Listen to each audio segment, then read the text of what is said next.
আপনি আপনি কি এটাই বুঝলেন?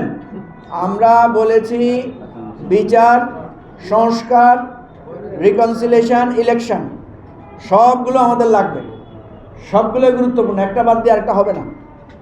আওয়ামী লীগ যে খুন করেছে, গুম করেছে, যে লুটপাট করেছে, এই যার টাকা লুট করেছে, আমি কি সেটা ক্ষমা করতে পারবো? যার সন্তানকে হত্যা করেছে তার সন্তানের দায়কে আমি ক্ষমা করতে পারবো? আপনারা দেখেছেন যে বিএনপি এবং জামাতের, সম্ভবত জামাতের আমির আওয়ামী লীগকে ক্ষমা করার কথা বলে ওনার দলীয় নেতাদের তোপের মুখেও পড়েছেন উনি।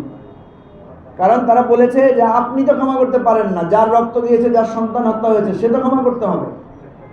আর তারও আগে কথা হচ্ছে ক্ষমা তো চাইতে হবে। এখন পর্যন্ত আওয়ামী লীগের মধ্যে আপনার কোনো ক্ষমার লক্ষণ দেখতে পেয়েছেন? ক্ষমা চাওয়ার কোনো ইঙ্গিত পেয়েছেন? পায় নাই।